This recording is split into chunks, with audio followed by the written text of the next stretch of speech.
É uma satisfação, uma emoção e um prazer dialogar com vocês e transformar esse diálogo numa luta diante da crise humanitária que o PEP se referiu. O último número, 1.824 mortes acabaram de ser anunciadas pelo consórcio de imprensa. Nós estamos diante de uma crise humanitária. Essa crise humanitária não é só uma crise humanitária. Ela traz uma crise institucional. E essa crise institucional é o elo central, Maria do Rosário, que você colocou, que é a política. Porque a crise institucional tem um cara presidindo o Brasil, produto de um golpe, produto de uma prisão ilegal, produto de uma eleição manipulada e realiza o governo da destruição. Essa crise institucional coloca a necessidade de interdição, a necessidade de construir um paralelismo administrativo negando esse governo, porque a existência dele agrava a crise humanitária. Essa crise nacional, ela se torna numa crise estrutural, porque o Brasil começa a ser visto como foco de risco para as pessoas. Não é para as pessoas só do Brasil, para a humanidade e para as pessoas do Brasil. Olha que situação grave e radical nós estamos vivendo. As pessoas estão escolhendo entre morrer de fome ou morrer de Covid. As pessoas estão escolhendo ir para a rua porque não tem auxílio emergencial, ou então ficar em casa e morrer de fome. As pessoas estão escolhendo entre o livre-arbítrio pregado em prosa e verso pela ideologia negacionista que vem desde 2003, sem perceber que ele está colocando em risco a coletividade. As pessoas estão vivendo uma contradição de falta de confiança, falta de orientação e falta de credibilidade, porque quem preside o país negou o isolamento, não se preparou para a vacina e fez do tratamento da pandemia uma negação da medicina e da ciência. Portanto, essa crise é profunda. Numa crise profunda como essa, ela está colocando em xeque o modelo econômico que presidiu esse golpe. Que modelo é esse? Os monopólios, o sistema financeiro, a dependência aos Estados Unidos, a destruição do SUS, a destruição dos direitos, a destruição do Estado do Bem-Estar Social. Toda a destruição provocada por esse governo atender aos interesses deste capital financeiro monopolista e dependente. Ele não está fazendo isso por uma mera maldade da cabeça dele. Ele não é apenas um presidente folclórico. Ele não é apenas um translocado. Ele é uma escolha feita pela classe dominante brasileira para ser uma alternativa para derrotar o PT, o Haddad e a esquerda. Nós temos que ter clareza disso, porque o que ele está fazendo com a militarização do Estado, com o que ele fez com a Justiça Federal via o lavajatismo, o que ele fez com o monopólio da mídia privada, o que ele está fazendo com o acordo com o Centrão no Congresso Nacional e o que ele está fazendo com a submissão vassal aos Estados Unidos é um caminho que a classe dominante brasileira orientou, presidiu, defendeu e avalizou esse golpe. Portanto, nós temos que dizer a verdade tal como ela é. Por que eu coloco isso, companheiros e companheiras? Porque essa crise, como ela é uma crise humanitária, como ela é uma crise sistêmica, como ela é uma crise ampla, porque pega o aspecto internacional, o aspecto econômico, o aspecto ambiental, o aspecto da saúde, e pega o aspecto regional, ela exige medida radical. E o Lula está certo quando disse, tem que ir na raiz, isto é, radical é ir na raiz. A crise é tão profunda que não suporta esparadrapo nem mand-aid. Ou nós fazemos cirurgia, ou nós fazemos procedimentos políticos corretos, ou então nós vamos indiretamente não ser uma força alternativa a este desastre sanitário, cultural, econômico, social, ambiental, civilizatório, em todos os sentidos. E o que está por trás de tudo isso que eu acho que nós do PT temos autoridade para dizer? O PT fez 41 anos. 41 anos do credo neoliberal. Qual é o credo neoliberal? O Deus do mercado, a igreja do dinheiro, privatização, teto de gastos, globalização, acabou a luta de classe, fim da história. Este capitalismo está nu. E este capitalismo está nu porque o Covid, o vírus, o colocou nu. Porque colocou em xeque todas as matrizes desse credo. Para que se viu a OTAN na Europa? Quem foi salvar os italianos? Cubanos. Quem foi salvar espanhóis? Não a OTAN, cubanos. Quem é que está garantindo vacina e o elemento para construir a vacina? A Índia e a China.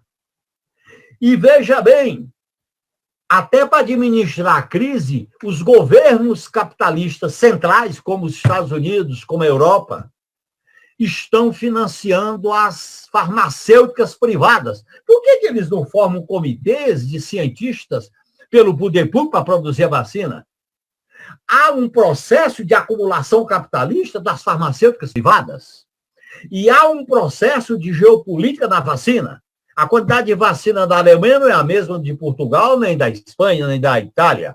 A quantidade de vacina dos Estados Unidos não é a mesma que está sendo oferecida a toda a Europa. Portanto, o capitalismo não só está nu, como ele continua dizendo que a razão de ser dele é aprofundar a concentração da riqueza e o patrimônio e a superexploração. E faz isso com a vida das pessoas.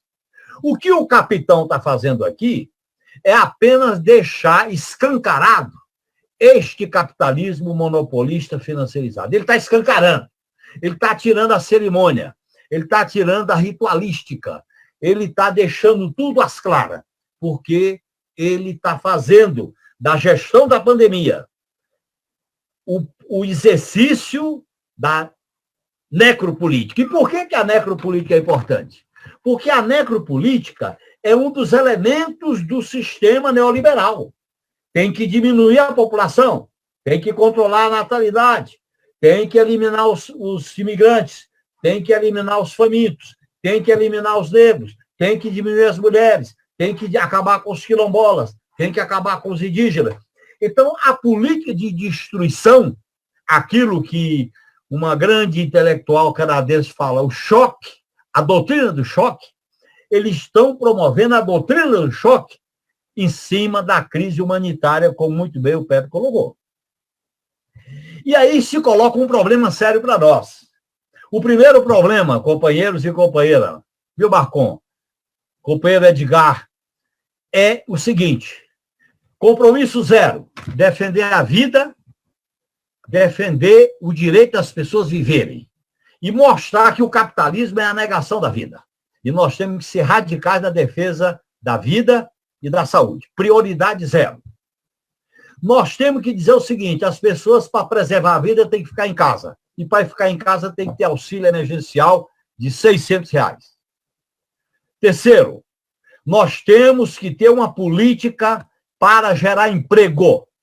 Porque sem emprego nós não vamos salvar a pequena empresa e nem vamos garantir as pessoas ao trabalho. Aí as pessoas perguntam, mas isso com que dinheiro? Tem dinheiro, sim. Se a vida é um valor principal, emite dinheiro. Mete a mão nas reservas. E terceiro, quebra o teto de gastos. Por que a regra de ouro é o teto? Quer dizer que o teto de gastos está acima da vida. Então a esquerda tem que ser muito clara. Para defender a vida, emite dinheiro. Se faltar, bota nas reservas. E se faltar, tem que superar o teto. E quem é que vai pagar essa conta? A esquerda e nós do PT temos que dizer, essa conta tem que ser paga pelos ricos. Sistema financeiro, lucros e dividendos, os grandes oligopólios têm que pagar essa conta. E nós temos que dizer o seguinte, para recuperar o Estado, para recuperar o poder público, nós temos que financiar políticas públicas. Neste sentido, companheiros e companheiras, nós do PT, que governamos o Brasil, acomodados à ordem e acomodados a uma governabilidade de baixa intensidade, nós que governamos o Brasil contrariando a lei de que era necessário mudar as estruturas do Estado e nós não mudamos, nós que governamos o Brasil sem mexer na riqueza, mexemos apenas na renda, nós que governamos o Brasil seivando, nós seivamos 3 grandes obstáculos: tutela militar, monopólio midiático e o sistema de justiça. Esses 3 monstrinhos não sofreram derrotas no nosso governo. Pelo contrário, nós até demos instrumentos legais, como a lei da ficha limpa, organização criminosa, lei antiterror, a lei da delação. E nós demos ao Ministério Público, à casta civil do Estado, um poder superior para que eles fizessem a mudança no Estado. Olha o que eles fizeram. Nós temos que ter uma reforma no sistema de justiça, principalmente a Justiça Federal. Nós temos que ter uma mudança no papel do Ministério Público, para ele não ser um poder autônomo. Nós temos que redefinir o papel político e constitucional das Forças Armadas. O artigo 142 da Constituição não pode ser o que é. A competência para a garantia da lei e da ordem não pode ser assim.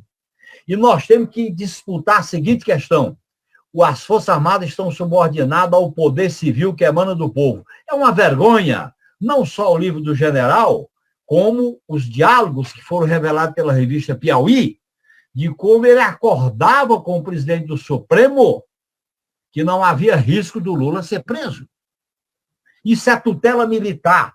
Na época, no golpe de 64, o golpe foi aberto pelos militares. No golpe de 2016, eles ficaram por trás só tutelando com o Twitter. E veja bem, o sistema de justiça de um lado, a mídia de outro e a tutela militar de outro, construiu uma trinca para garantir um Congresso subserviente, para fazer o impeachment e botar um golpista para, com base na ponte do futuro, destruir o SUS, destruir as leis trabalhistas, destruir a Previdência. E o país... Aí chega o Covid, Pepe, e o Brasil está no chão. E no chão fica de cócora. E de cócora enterra o povo, porque não teve prevenção. Nós sabemos que numa situação de guerra, de crise humanitária, tem que prevenir, tem que comprar vacina, tem que orientar, tem que fazer um plano nacional que envolva governo federal, governo estadual e governo municipal. Tem que criar um gabinete de crise. Isso nada foi feito. Você tinha que tirar um gabinete de crise para combinar todas as ações e passar a seguinte orientação: ao povo brasileiro existe uma orientação centralizada e nacionalmente definida. Portanto, a quantidade de mortes tem a ver com este governo negacionista, obscurantista. E nós temos que dizer isso. E veja bem, no meio dessa crise, companheiros e companheiras, olha como é a história. Vocês sabem que a história se repete como farsa ou como tragédia. Eis que agora nós estamos diante da seguinte escolha: a farsa da Lava Jato, a farsa do golpe, a farsa da prisão do Lula, pode se transformar numa história verdadeira e num caminho para que o Brasil reencontre com o seu futuro. E por que o Lula é o centro disso? Independente do que o Lula queira ou não, o Lula é maior do que ele próprio, porque ele é a origem das lutas sociais dos anos 70. Ele é a esperança que foi ceifada. Ele é a possibilidade de empregar, de comer, de estudar, que foi ceifado. Ele é a garantia para um povo que quer uma referência. E aí, quando a crise entre eles se aprofunda, E você sabe, e a gente sabe que as crises vêm independente dos humanos. É a famosa luta de classe que provoca reações inesperadas. Quando estoura a crise entre Lava Jato, Supremo, os vazamentos dos hackers, e a própria imprensa fica meio dividida, aí eles perdem. Porque essa crise é maior do que os que administram o país. Eu não estou dizendo que é aquilo que o Lenin dizia, quando os de baixo não querem e os de cima não sabem. Não, os de cima não sabem, mas os de baixo ainda não decidiram não querer. Esse é o problema. Agora, nós temos uma crise nacional. Essa crise nacional, companheiros, abriu-se uma janela. Isso, o que eles estão fazendo não é bondade, não é conspiração, não é livre-arbítrio. Eles estão pressionados pelo que fizeram a tomar uma decisão em relação ao Lula. E por que o Lula? Porque o Lula é uma entidade. O Lula é um futuro. O Lula é uma representação. O Lula é uma força que se move. Faz um discurso e o cara é obrigado a botar a máscara. É a força que está emergindo. E essa força, companheiros, que emerge, ela é o Brasil do futuro que o passado quis cortar. É isso. Isso aconteceu nas greves de 70, aconteceu na fundação do PT, aconteceu nas eleições derrotadas, aconteceu na manipulação de 89, aconteceu agora no golpe. E esta força que emerge das entranhas da luta de classe quer existir. E no momento de crise, eles, querendo ou não, acabam nos possibilitando uma vitória. Agora, essa vitória não está consolidada e nós não devemos ter ilusão. Aliás, o PT tem que aprender a lição. Da burguesia brasileira, a gente não pode ter ilusão. Eles fazem qualquer coisa. Eles matam, dão golpe e fazem qualquer coisa. Então, nós não podemos ter ilusão. Primeiro, nós temos que garantir, continuar pressionando com o Lula livre, restabelecer os direitos políticos do Lula para consolidar a decisão no Supremo Tribunal Federal, seja via plenário, seja via segunda turma. Mas, ao mesmo tempo, o papel central dessa liderança que emerge das cinzas, porque, pessoal, vamos ser franco aqui, nós pastamos, nós sofremos. A eleição de 2020 foi terrível, vocês sabem disso. Hein, Pepe? Você que disputou a eleição, né? Barra pesada. Agora, nesta situação, o que acontece? Abre-se uma janela de oportunidade. E qual é a grande força do Lula? O Lula tem que ser aquela força alternativa que é responsável pela vida das pessoas, materializada na vacina, no auxílio emergencial, e é a negação desse monstro. Se o Lula conseguir transmitir essas três coisas, vacina, auxílio emergencial e a negação do monstro, o Lula está cumprindo a sua primeira tarefa histórica, que é 2021. Quando o Lula disse que primeiro 2021 para depois 2022, ele está correto. Porque como é que nós vamos discutir, Edgar, 2022 com o povo morrendo na fila? Como é que nós vamos disputar o voto dele para 2022 se ele nem sabe se vai viver? Como é que nós vamos disputar 2022 se as pessoas fazem o seguinte diálogo, como um dia desse um amigo meu me falou, dois companheiros dialogando com o Márcio, dizendo, a minha distância é que eu estou que escolher, eu morro de fome ou morro de Covid? Olha a situação dramática que as pessoas estão sendo colocadas. Nesse sentido, nós temos que radicalizar a defesa da agenda para 2021. E eu acho que o PT e a esquerda têm que dizer, nós somos responsáveis pela vida, por este país, e queremos acabar com esse governo. A partir daí, nós vamos dar um passo decisivo, e aí sim, nós vamos nos credenciar para ser uma grande alternativa política para interromper a marcha da tragédia que nasceu com o golpe de 2016. Aliás, eu acho que foi com a ação penal 470. Depois teve a rebelião de direita em 2013, depois teve a eleição violenta de 2014, e depois veio a questão do impeachment. E é interessante observar como essa essa narrativa, ela está se apresentando para o povo brasileiro. Por que de hora para outra o Lula fica no topo das pesquisas e as pessoas encaram o Lula, finalmente é um alívio? Por que, pessoal, que as pessoas sentiram alívio com aquele discurso do Lula? Porque há um vazio de liderança no país. Há um vazio de esperança, isso que a Maria do Rosário colocou. Há um vazio de autoestima. Há um vazio de uma coisa simbólica. E o nosso Lula está fazendo uma coisa que é maior do que ele. Eu digo aqui no nosso debate. Nem sei se ele tem noção do tamanho da tarefa que ele tem que cumprir. Mas nós, como marxistas, sabemos que isso é o famoso papel do indivíduo na história, que aparece com uma força potente para preencher esse vazio que a classe dominante colocou o povo brasileiro numa espécie de caos, numa espécie de abismo. Esse problema, pessoal, vai exigir de nós o quê? Eu acho que vai exigir de nós, o PT, particularmente, nunca foi tão necessário o PT ter nitidez de proposta, coerência programática, e nós não podemos, em hipótese nenhuma, frustrar milimetricamente o povo. Não dá. Então, nós temos que ter muito cuidado com quem vamos trabalhar. Por isso que eu defendo uma frente de esquerda de natureza democrática e popular. Esse negócio de aliança nacional, pacto nacional e conciliação nacional é um buraco sem fundo. E se o PT entrar nessa, ele vai fazer aquilo que o Tasso Gereissati está dizendo no Valor.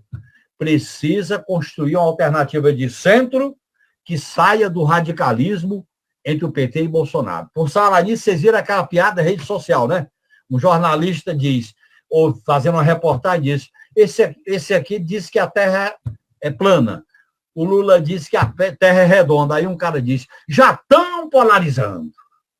Quer dizer, eles já estão polarizando. Então, o PT não pode ter medo da polarização. O PT não pode ter medo de dizer a verdade. O que fizeram com esse partido, companheiros e companheiras, foi barra pesada. Nunca um partido político passou pelo PT, passou. E eu estou falando isso com muita emoção, porque eu vivi. Eu fui para o hospital por causa disso. Eu estou no terceiro isolamento da minha vida, a terceira quarentena, viu, Pepe? Eu tive a quarentena da ditadura, a quarentena da ação penal e a quarentena de agora. Eu até já tenho um ritual, um catecismozinho de quarentena. Então, não foi brincadeira o que todos nós passamos. E teve várias quarentenas. E teve a quarentena do medo, do ódio, da perseguição, a quarentena do feminicídio, a quarentena do racismo, a quarentena contra a comunidade LGBTQIA+. Então, nós temos, companheiros e companheiras, que levantar a ideia do PT como o PT rebelde. O PT que não tem medo das suas bandeiras. O PT resgatar aquilo que ele fez, não ir ao colégio eleitoral, mesmo as pessoas dizendo que ele estava contra. Mesmo o PT dizendo que ia se isolar. O PT não pode ter medo de dizer o que ele é. E neste momento, companheiros, eu estou fazendo uma colocação conjuntural sobre a tática. Agora, essa tática nós temos que sinalizar para um programa mais estratégico, que é discutir o papel do Estado, o modelo de financiamento das políticas públicas, o modelo de integração sul-americana, o modelo de ordem internacional, o modelo de geração de emprego. E nós temos que fazer a crítica ao capitalismo monopolista. Este capitalismo, pessoal, por que a renda dos capitalistas aumentou durante a pandemia? O patrimônio e a riqueza aumentou, vocês sabem disso, toda hora está saindo notícia. Agora, veja bem, eu acho que nós do PT, isso para mim é uma espécie de autoavaliação, se vocês quiserem autocrítica, nós temos que fazer um discurso muito claro de recuperar, nesse momento de crise, a nossa identidade socialista. Porque nos momentos de crise, se a gente não disser a verdade como ela é, sem sectarismo, sem ufanismo, sem mandonismo, as pessoas não vão confiar naquilo que a gente apresenta.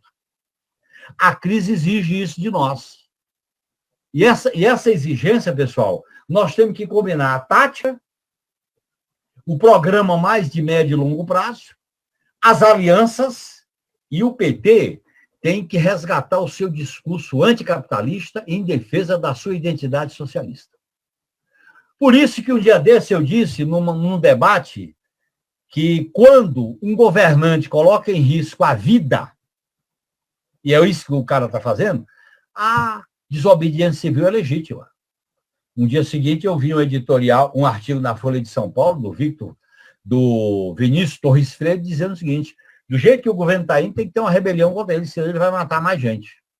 Porque qual é o bem maior, pessoal, da humanidade? É a vida. Por que tem guerra? Para matar o outro. E o vírus está matando por uma omissão do governo. Então, veja bem, eu quero deixar muito claro, nós temos que radicalizar essa ideia de que a defesa da vida é um primado, é um princípio absoluto. E esse princípio nós não negociamos. E aí a gente tem que dizer as coisas como elas são. A gente tem que dizer, olha, esse momento foi parido, foi produzido por uma classe dominante canalha, escravocrata, autoritária e que faz tudo para evitar e combater a esquerda. Foi assim que eles levaram o Getúlio a dar um tiro no peito, foi assim que eles deram o golpe em 64, aliás, essa semana está fazendo 60 anos daquela famosa articulação do parlamentarismo com o Tancredo, de 61. Né? E eles sempre fazem isso. Fizeram isso contra nós, pessoal. Aí a gente se assusta, mas como é que fizeram isso contra nós? Se nós seguimos as regras, se nós formos bem comportados. Aí, Pepe, um dia, quando eu saí preso de Brasília, que eu cheguei aqui em São Paulo muito baqueado, porque aquilo baqueava, eu fui me inspirar no Antônio Cândido. Aí o Antônio Cândido, com aquela sabedoria dele, com 98 anos, disse: não fique triste não, companheiro, vocês botaram 65 milhões de brasileiros no orçamento. Aí começou a listar mulheres, índios, jovens, listando. Aí eu disse, foi muita coisa. Ele disse, só que vocês esqueceram duas coisas. Vocês esqueceram que a classe dominante ia ficar calada. Não ia. E segundo, vocês esqueceram de ganhar corações e mente, porque não adianta só ganhar a barriga, tem que ganhar a cabeça das pessoas. E eu acho que essa é a questão que está colocada hoje. Nós temos que construir uma subjetividade transformadora para tirar as pessoas do baixo astral, do pessimismo, para que o PT volte a se interligar com os movimentos, com a luta das mulheres, com a luta de todas as comunidades, com a luta pelo direito, estabelecer uma mudança profunda na estrutura do PT, para o PT se basear em território e não em verticalidade. Quando eu digo território, pessoal, não é só área geográfica. Territorializar é aglutinar todas as bandeiras e reivindicações que brotam daquela região, daquela área horizontalizada. E eu acho que o PT tem que ter a coragem de fazer um balanço dessa sua história virtuosa, uma história virtuosa. 41 anos, pessoal, não é brincadeira. Para fazer o que nós fizemos no governo não é brincadeira. Avaliar os erros que nós cometemos não é brincadeira. Agora, tudo isso tem que ser feito como se a gente estivesse num carro. O para-brisa e o retrovisor. O retrovisor é fundamental para dar as lições, e o para-brisa é o futuro. E o PT tem que dar um giro para resgatar a ideia do futuro. Ser a luta, a transformação, a mudança estrutural, inclusive a gente resgatar para a juventude o conceito de um processo de revolução que não é um dia, uma hora, um put. É a ideia de uma transformação alternativa de uma sociedade que faz essa desgraça, e nós temos que dizer que outra sociedade é possível. Para isso tem que ter esquerda, para isso tem que ter fator subjetivo, para isso tem que ter ação consciente. Por isso que eu estou nesse momento fazendo, viu, Pepe, as minhas avaliações, e algumas são duras comigo mesmo, porque quando a gente vê o que os militares estão fazendo, é porque nós não adotamos uma política correta de estabelecer a tutela sobre o poder civil. Pelo contrário, eles tutelaram o poder civil. Nós banalizamos GLO. Nós não enfrentamos a tese do inimigo interno. O sistema de justiça está claro, eu já deixei isso claro para vocês. E nós não criamos um sistema de comunicação que peitasse o monopólio privado. além de outros problemas que nós não fizemos reforma política, etc. Eu fiz parte desse caminho. Por isso que ele é muito caro para mim fazer essa avaliação. Agora, eu faço essa avaliação sem nenhum pessimismo, porque revolucionário é aquele que tira lições do que fez, porque sem praxe não tem transformação, não basta só a gente olhar o mundo, tem que mudar o mundo, e principalmente mudar o mundo mudado, e construir, pessoal, renovar esse projeto coletivo. Eu acho que desses escombros, Pepe, da crise humanitária, nós temos que repactuar o PT no debate, na solidariedade, nos valores, porque senão nós vamos para onde? Qual o buraco que nos espera? Então, eu acho que nós estamos vivendo um momento duro.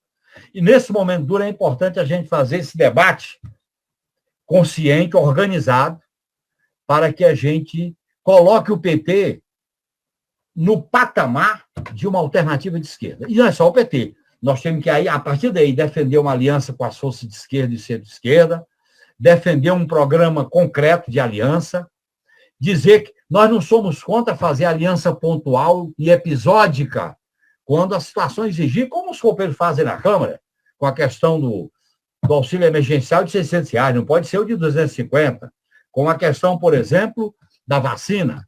Mas, ao mesmo tempo, nós não podemos repetir a experiência equivocada de aliança no bloco do Maio e depois eles nos dão a rasteira. Nós temos que combinar independência política com flexibilidade de acordo com o momento concreto. Eu acho que essa é uma exigência muito grande para o PT. Por isso que eu quero terminar dizendo a vocês, eu estou mobilizado para compreender esse momento e transmitir essa compreensão para os petistas. Porque eu digo para vocês, pessoal, se não fossem os governos progressistas, se não fosse a esquerda, essa catástrofe estava muito maior. Os países que estão minimamente enfrentando a catástrofe humanitária são aqueles que tiveram algum tipo de políticas públicas estatais. Vocês estão vendo aí pelo mundo que eu nem vou citar. Nós não aceitamos que o capitalismo seja eterno. Aqueles que pregam que o capitalismo é uma eternidade, o mundo pode até se acabar com o vírus ou com a catástrofe, mas o capitalismo não. Nós temos que dizer o contrário. O capitalismo não morte de morte morrida, tem que ser de morte matada. Por isso que nós temos que ter uma força social e política consciente, mobilizada, que no momento é de defensiva estratégica, mas de iniciativa tática, para a gente acumular força. E, para terminar mesmo, nós não podemos ter ilusão que se nós chegarmos ao governo, e nós vamos lutar para isso, não é o momento de fazer a campanha, nós temos que quebrar muitos ovos para fazer omelete. Nós temos que desmontar o desmonte. Nós temos que recuperar empresas estatais que foram privatizadas, como a Petrobras. Nós temos que desmontar a PEC da morte para recuperar o SUS. E nós temos que dizer isso claramente. A crise não aceita band-aid nem esparadrapo. Nós temos que ser a força que vai mobilizar o povo para dizer precisamos fazer cirurgias. Senão, pessoal, a paciência do povo está no limite. E este partido, o nosso partido, tem um dever cívico e transformador e revolucionário, me permite usar essa palavra. A margem de manobra é muito estreita. E o PT, que está recuperando, não pode milimetricamente decepcionar o povo brasileiro. Então, é isso que eu coloco para vocês diante desse momento. Muito obrigado pela atenção.